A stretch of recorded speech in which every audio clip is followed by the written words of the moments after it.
উৎপাদন খরচ কমিয়ে ফিডের দাম কমাতে চায় সরকার। প্রথমবার আয়োজিত জাতীয় প্রাণী সম্পদ সপ্তাহ পালন উপলক্ষে সচিবালয়ে ব্রিফিংয়ে এমন কথা জানান মৎস্য ও প্রাণী সম্পদ উপদেষ্টা ফরিদা আক্তার। তিনি বলেন, ফিড তৈরির কারখানাগুলোতে বিদ্যুতের দাম কমানোর চেষ্টা চলছে। এটি করতে পারলে ফিডের দাম কমবে।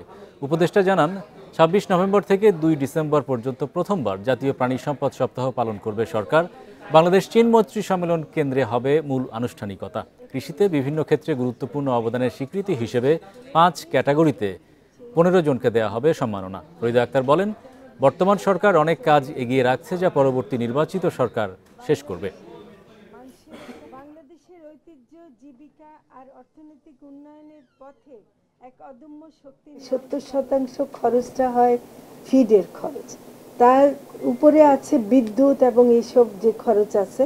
আমরা বিদ্যুতের দাম কমাবার জন্য উদ্যোগ নিয়েছি এবং সেটা অনেকখানি এগিয়ে গেছে। আমরা আশা করি ওটা কমাতে পারবো। সেটা হলে, প্রথম কথা হলো, খরচ কমালে অটোমেটিক্যালি মূল দাম কমবে।